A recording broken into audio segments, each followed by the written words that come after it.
यहाँ पर देखिए एक नया टॉपिक है thrust, THRUST, thrust and pressure. ये आपका टॉपिक का नाम है, थ्रस्ट एंड प्रेशर, है ना। ये आपकी साइंस का एक टॉपिक का नाम है। एक्चुअली ध्यान दीजिएगा, दोनों लगभग एक ही टर्म है, लेकिन थोड़ा सा डिफरेंस है आपका। थ्रस्ट और प्रेशर एक ही टर्म है, लेकिन ये थोड़ा सा आपका क्या है, डिफरेंस है। अच्छा, डिफरेंस क्या है तो देखिए ध्यान देना। अगर बात किया जाए प्रेशर का, है ना, सबसे पहले बात कर लिया जाए थ्रस्ट का, है ना, उसके बाद प्रेशर देखते हैं। तो देखिए थ्रस्ट क्या होता है, तो ध्यान समझिए। थ्रस्ट जो होता है एक प्रकार का फोर्स होता है। थ्रस्ट क्या होता है, फोर्स ही है, यानी कि इट इज अ फोर्स, ये एक फोर्स होता है। थ्रस्ट क्या होता है, एक फोर्स होता है। देखिए यहाँ थ्रस्ट जो होता है एक प्रकार का फोर्स होता है, यानी कि इट इज अ फोर्स। लेकिन कैसा फोर्स होता है भाई, फोर्स है तो किसी ऑब्जेक्ट पर तो काम करेगा ही, तो ये ऑब्जेक्ट पर काम करता है, यस इट इज राइट, लेकिन एक्टिंग ऑन अ ऑब्जेक्ट, ये किसी ऑब्जेक्ट पर तो भाई एक्ट करेगा ही, यानी कि एक्टिंग ऑन एन ऑब्जेक्ट, ये किसी ऑब्जेक्ट पर तो एक्ट करेगा ही, लेकिन यहाँ पर कंडीशन जो है ये उसको याद रखना, वो करता है परपेंडिकुलर। ये कैसा करेगा, परपेंडिकुलर, है ना, परपेंडिकुलर टू इट्स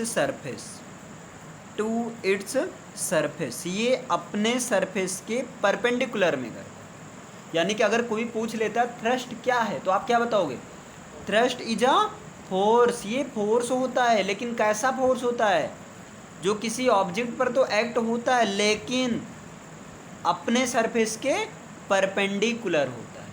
जैसे ये इसका सरफेस हो गया, ये चीज़ एकदम से परपेंडिकुलर ये फोर्स हो, ये अगर परपेंडिकुलर फोर्स अप्लाई किया जा रहा है, तो जैसे भाई ये फोर्स हम पूरी ताकत लगा रहे हैं, लेकिन ये देखिए परपेंडिकुलर हो रहा है ना। तो जब ये परपेंडिकुलर हो रहा है, यानी कि एकदम 90 अंश बनाते हुए हो रहा है, तो यही फोर्स को एक नया नाम दे दिया जाता है, और वो क्या है आपका, थ्रस्ट।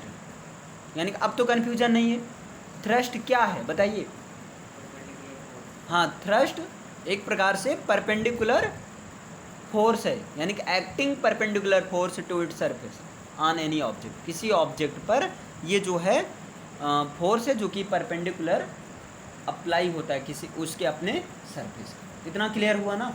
अब दूसरा नंबर अगर बात किया जाए, ये जो थ्रस्ट का यानी कि इफेक्ट होता है, भाई ऐसे परपेंडिकुलर आप कर रहे हो, तो इसका इफेक्ट जो होता है ये किसके ऊपर डिपेंड करता है, तो ये डिपेंड करता है एरिया के ऊपर, कि कौन से एरिया पर आप फोर्स, परपेंडिकुलर फोर्स अप्लाई कर रहे हो, है ना। जैसे मान लीजिए एरिया कोई इस तरह से हो, समझिएगा ध्यान से, इस तरह से टाइल्स एरियाज हूँ, इस तरह से हूँ, मान लीजिए आपका, मान लीजिए है ना, जैसे आपका इस तरह से एरियाज है कोई, ऐसे मतलब जैसे ज्वाइंट किया गया है, समझ पा रहे हो ना इस चीज़ को। और अगर इस पर आप कोई परपेंडिकुलर फोर्स अप्लाई कर रहे हो, तो फोर्स केवल इतने ही एरिया में अप्लाई हो पाएगा। क्यों, रीजन है ना, क्योंकि ये परपेंडिकुलर अप्लाई हो रहा है, ये तो ऐसे हॉरिजॉन्टल अप्लाई हो नहीं रहा है। तो जब परपेंडिकुलर अप्लाई होगा, केवल इतने एरिया को ही ये इफेक्ट डाल पाएगा, इतने एरिया को प्रभावित कर पाएगा। समझ पाए कि नहीं, क्योंकि यहाँ पर थ्रस्ट अप्लाई हो रहा है, लेकिन आप ऐसे लगा रहे हो, यानी कि हॉरिजॉन्टल, तो ये क्या होगा, पूरे एरियाज को ये इफेक्ट डालेगा कि नहीं। तो यानी कि अगर बात किया जाए कि ये जो थ्रस्ट का इफेक्ट होता है किस पर डिपेंड करता है, तो डिपेंड करता है एरिया पर, जिस पर मतलब ये काम कर रहा हो उस एरिया पर ये डिपेंड करता है। समझे कि नहीं। अब अगर आपसे पूछ लिया जाए, अच्छा मतलब यहाँ तक तो ये बात तो क्लियर हो गया कि थ्रस्ट जो है एक प्रकार का फोर्स होता है, तो भाई थ्रस्ट को किस में मेजर करेंगे। अब जरा दिमाग लगाओ, जब थ्रस्ट यार एक प्रकार का फोर्स है, तो फोर्स को हम न्यूटन में मेजर करते हैं, तो क्या थ्रस्ट को नहीं मेजर करेंगे। यस बिल्कुल, क्योंकि उसी का ही एक रूप है, यानी कि thrust is a form of force that acts as a perpendicular. भाई फोर्स, थ्रस्ट एक फोर्स ही है, लेकिन ये परपेंडिकुलर।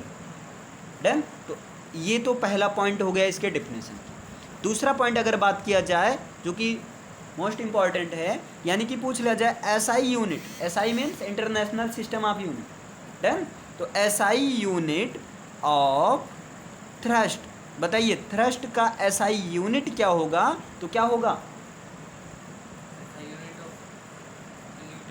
न्यूटन होगा, यस बिल्कुल, क्योंकि जब फोर्स का एसआई यूनिट न्यूटन है जिसको एन से डिनोट कर दिया जाता है, तो भाई थ्रस्ट का भी क्या होगा, एसआई यूनिट न्यूटन ही होगा। लेकिन याद रखिएगा न्यूटन को और क्या कहा जाता है, न्यूटन को kilogram metre square, sorry kilogram metre per second square, kilogram metre per second square, आप न्यूटन को ये भी कह सकते हैं। एक्चुअल में इसी को न्यूटन, ये न्यूटन नाम के एक सर आइजैक न्यूटन थे, उनके नेम को पॉपुलैरिटी प्रोवाइड करने के लिए इनका एसआई यूनिट कर दिया गया न्यूटन। लेकिन एक्चुअल में न्यूटन का मतलब होता है kilogram metre per second square, है ना। डन हुआ ना। यहाँ से क्वेश्चन बनता है, यहाँ से ये क्वेश्चन बहुत ज़्यादा पूछा जाता है, ध्यान दीजिएगा। अगर बात कर दिया जाए SI unit of force, SI unit of force, force की एसआई यूनिट क्या होती है, तो आपने अभी बताया क्या होता है, न्यूटन। और न्यूटन को आप क्या कह सकते हो, क्या कह सकते हैं, kilogram metre per second square.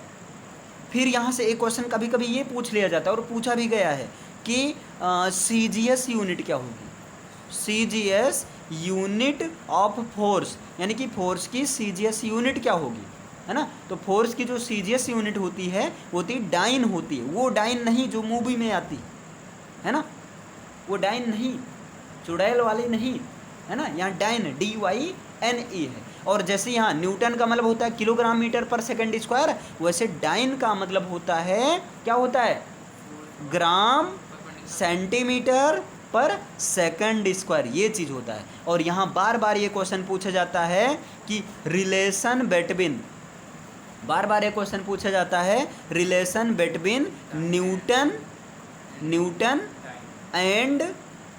And dyne, ये आपका क्वेश्चन है, ये पूछा जाता है, बहुत ज़्यादा पूछा जाता है और अच्छा खासा कन्फ्यूजन होता है ना। न्यूटन और डाइन के बीच रिलेशन क्या होता है, तो बताइए रिलेशन क्या होता है। तो यहाँ रिलेशन होता है कि one newton is equal to होता है, कितना होता है, 10 की पावर 5 डाइन होता है। ध्यान दीजिएगा, 1 न्यूटन इज इक्वल टू होता है, किसके इक्वल होता है, 10 की पावर 5 डाइन होता है। एक्चुअली ये आपको बहुत ज़्यादा रटना नहीं है, आप चाहो तो इसको कॉन्सेप्ट से याद कर सकते हो, मैं उससे बता देना चाहता हूँ। जैसे देखिए यहाँ पर देखिए न्यूटन, हमने क्या कहा, 1 न्यूटन इज इक्वल टू क्या होता है, बोलिए 10 की पावर 5 डाइन होता है, ये चीज़ होता है। न्यूटन का मतलब क्या होता है बताइए, अभी हम केवल न्यूटन को ले लेते हैं, अभी हम न्यूटन को ले लेते हैं और इधर ले लेते हैं डाइन को ले लेते हैं, थोड़ा समझने के लिए आया कैसे, है ना। इधर ले लेते हैं, डाइन को ले लेते हैं। अभी आपने देखा न्यूटन को आप क्या कह सकते हैं, किलोग्राम, बोलिए kilogram into metre per second square. और डाइन को आप क्या कह सकते हैं, ग्राम, बोल नहीं रहे, ग्राम सेंटीमीटर पर सेकंड स्क्वायर, ये कहा जा सकता है ना। यानी किलोग्राम से किस में कन्वर्ट किया गया, ग्राम में। और जब किलोग्राम से आप ग्राम में करोगे तो 1000 आएगा, और 1000 का मतलब क्या हुआ, 10 की पावर 3 हुआ, तो यहाँ 10 की पावर 3 मिला। यहाँ मीटर से कहाँ गया है, ये सेंटीमीटर में गया है। जब आप मीटर से सेंटीमीटर में ले जाओगे तो कितना आएगा, 100 आएगा, 100। अरे भाई 1 metre is equal to 100 centimetre, और 100 मीन्स क्या हुआ, 10 की पावर 2। अब बताइए जब 10 की पावर 3, 10 की पावर 2, तो यहाँ फार्मूला ये अप्लाई हो रहा है कि नहीं, जब बेस इक्वल हो तो पावर क्या हो जाती है, ऐड हो जाएंगी। और यहाँ फार्मूला आप पढ़े थे, a की पावर m प्लस n हो जाएगा, तो क्या ये पावर ऐड नहीं हो जाएंगी। तो यहाँ पर हो गया 10 की पावर 5, और देखिए 5 हो गया किलोग्राम से ग्राम में, मीटर से सेंटीमीटर में, सेकंड स्क्वायर को कुछ टच ही नहीं किया गया। तो यहाँ ग्राम सेंटीमीटर पर सेकंड स्क्वायर, इसी को कहा जाता है डाइन। तो ये समझ में आया, मतलब 10 की पावर 5 आया कहाँ से, क्लियर है ना। अब तो नहीं रटना है, 1 न्यूटन में कितना डाइन होता है, 10 की पावर 5 डाइन होता है। इतना बताइए, समझ में आया। चलिए, ये था आपका थ्रस्ट की कहानी, ये थी आपकी किसकी कहानी, थ्रस्ट की थ्रस्ट क्या होता है, आई होप बहुत अच्छे समझ में आ गया होगा, या यहाँ भी अभी प्रॉब्लम है, बोलिए समझ में आ गया। अब बात किया जाए प्रेशर, क्योंकि इसे भी जान लो प्रेशर होता क्या है, नहीं प्रेशर गुस्सा हो जाएंगे और प्रेशर हम लोग के ऊपर है, प्रेशर बना देंगे।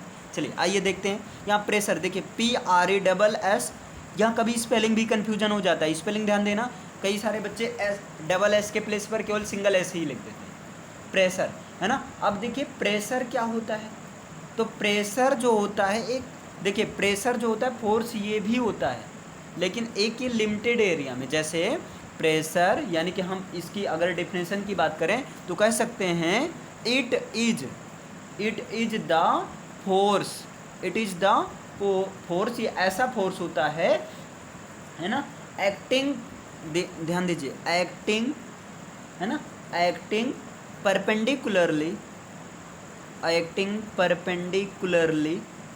परपेंडिकुलरली है ना, on a unit area of an object, या per unit area of an object, per unit area of an object,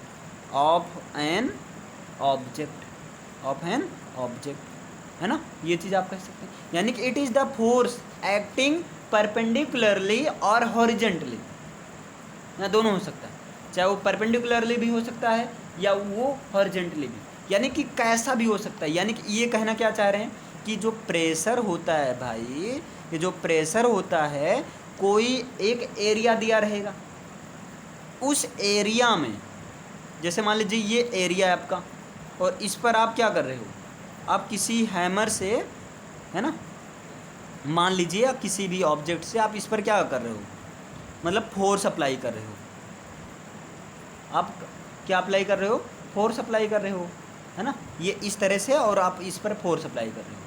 जब आप फोर्स, तो वही कह रहे हैं प्रेशर जो होता है ना, किसी एरिया में अप्लाई किया गया फोर्स होता है, अप्लाई किया गया फोर्स होता है ना। तो ये क्या हो गया प्रेशर। हाँ, ये फोर्स आपका थ्रस्ट भी हो सकता है, ये फोर्स क्या हो सकता है आपका, थ्रस्ट भी हो सकता है। अच्छा थ्रस्ट कैसे होगा, ये चीज़ क्लियर है, समझ पा रहे हो कि नहीं, थ्रस्ट भी तो हो सकता है, थ्रस्ट का मतलब फोर्स हॉरिजेंटल भी हो सकता है, परपेंडिकुलर भी हो, कैसा भी हो सकता है। लेकिन अगर फोर्स परपेंडिकुलर आ गया तो उसको हम क्या बोलेंगे, थ्रस्ट। तो चाहे आप फोर्स अपान एरिया कहिए और चाहे आप क्या कह दीजिए, थ्रस्ट अपान एरिया। यानी कि इन शॉर्ट आप क्या कह सकते हो, P = F अपान A, आप क्या कह सकते हैं, F अपान A है। यानी कि वाट, अगर आप इन शॉर्ट कहना चाहो प्रेशर क्या है, तो आप कह सकते हैं pressure is the force, pressure is the force applied है ना, इन यूनिट एरिया, या अप्लाइड पर यूनिट एरिया। यानी कि आप क्या कह सकते हैं, प्रेशर जो होता है किसी यूनिट एरिया में या एक सर्टेन एरिया में अप्लाई किया गया क्या होता है, अप्लाई किया गया फोर्स होता है। यानी कि P = F अपान A। अब फोर्स आपका थ्रस्ट के भी फॉर्म में हो सकता है ना, थ्रस्ट का कंडीशन है, इतना समझ में आया। अब देखिए अगर बात किया जाए, ये तो हो गया, बात किया जाए यानी कि प्रेशर को किस में मेजर किया जाता है, जैसे आपको समझ में आ गया। अच्छा फोर्स को तो न्यूटन में मेजर किया जाता है, यानी कि फोर्स का न्यूटन है आपका जो है, और हाँ फोर्स का यूनिट न्यूटन है, और इसलिए force is a vector quantity. Force कैसी क्वांटिटी है, वेक्टर क्वांटिटी है। यानी कि फोर्स में जो है डायरेक्शन के साथ में, क्वांटिटी के साथ में डायरेक्शन भी है।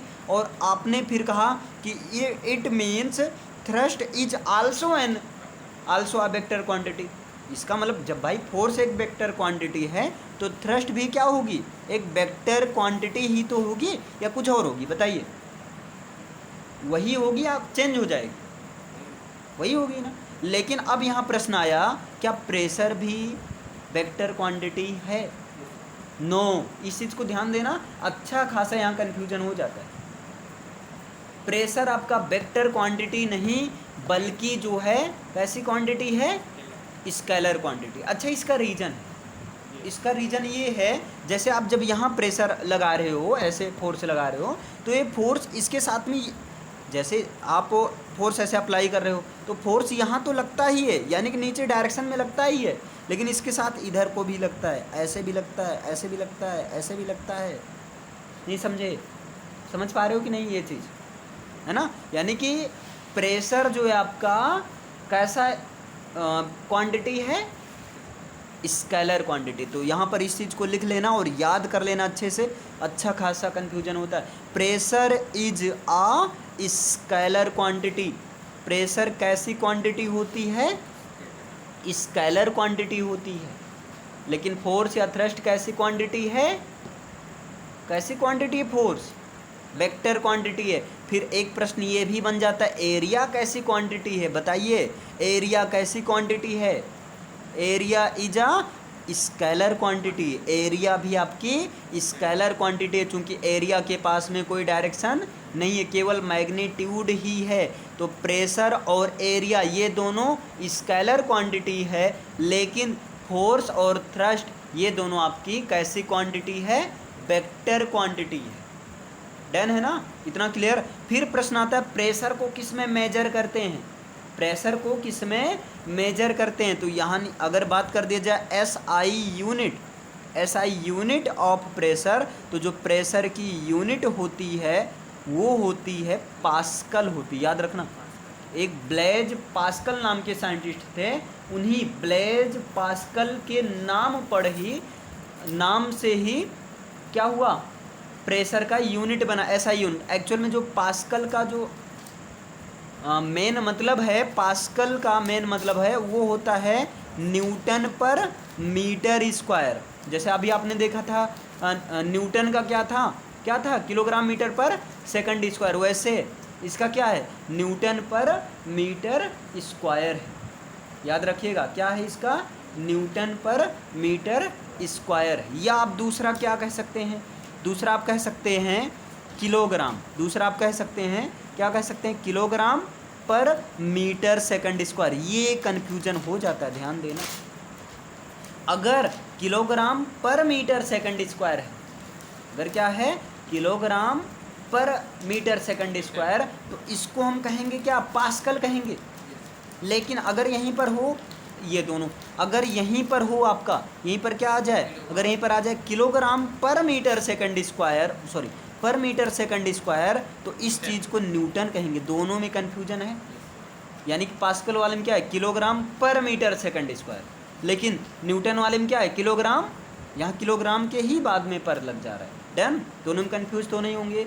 यहाँ पर पास्कल को और क्या कहते हैं? यानी कि पूछ लिया जाए एसआई यूनिट ऑफ प्रेशर, और प्रेशर का एसआई यूनिट में मान लीजिए पास्कल ऑप्शन ना हो, तो आप किस पर टिक करोगे? Newton metre square. मान लीजिए ये भी ना हो, तो किस पर टिक करोगे? किलोग्राम पर मीटर सेकंड स्क्वायर। लेकिन वैसे पास्कल ही ज़्यादा फेमस है ना? समझ में आया? यहाँ तक कोई दिक्कत? अब यहाँ पर ये भी प्रश्न है, इस पर क्वेश्चन कैसे पूछा जाता है? तो ये जो प्रेशर है, इस पर आपका न्यूमेरिकल प्रश्न पूछा जाता है, न्यूमेरिकल क्वेश्चन पूछा जाता है। कैसे क्वेश्चन पूछा जाता है? जैसे एक क्वेश्चन देखिएगा, अभी यहाँ से क्लियर हो जाएगा, आपके माइंड में सेटअप हो जाएगा क्वेश्चन किस तरह से बनता है।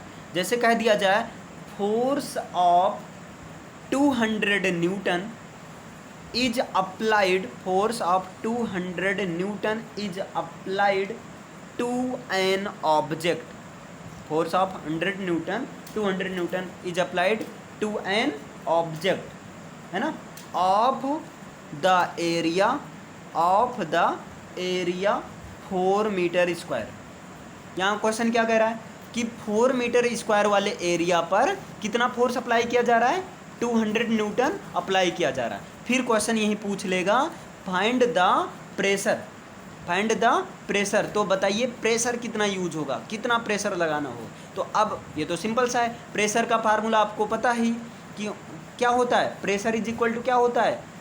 बताइए, फोर्स अपान एरिया होता है। पास्कल तो उसका यूनिट है, फोर्स अपान एरिया होता है। कितना फोर्स लग रहा है? 200 न्यूटन का। तो यहाँ पुट कीजिए 200 अपान एरिया कितना है 4 मीटर स्क्वायर, और एरिया हमेशा मीटर स्क्वायर में ही मेजर किया जाता है। यानी कि यहाँ हो गया 4, अब इसको कैंसिल कीजिए, 4 1 जा 4, 4 5 जा 20, 4 0 जा 0, यानी कि 50 क्या, तो प्रेशर का यूनिट क्या होता है पास्कल, तो 450 पास्कल। या इसको आप क्या कह सकते हैं, चाहे आप 50 पास्कल बोलिए या आप इसको कह सकते हैं 50 न्यूटन पर मीटर स्क्वायर, या आप इसको क्या बोल सकते हैं, इसको और क्या बोल सकते हैं, इसको आप ये भी बोल सकते हैं कि 50 किलोग्राम पर मीटर सेकंड स्क्वायर, ये भी बोल सकते हैं। अब ऑप्शन में कुछ भी मिल सकता है, अगर ऑप्शनल टाइप क्वेश्चन बनता है तो ऑप्शनल टाइप क्वेश्चन में आपको जितने भी कॉन्सेप्ट हैं बहुत अच्छे से क्लियर होने चाहिए। अगर कॉन्सेप्ट नहीं क्लियर है तो दिक्कत होती है भाई, ऑप्शनल खासकर ऑप्शनल में दिक्कत होती है, क्योंकि यहाँ पर एग्जैक्ट आपको आंसर देना है ना। बताइए यहाँ तक क्लियर हुआ, कोई समस्या, क्लियर है ना। तो इस तरह से इस पर क्वेश्चन भी बनता है।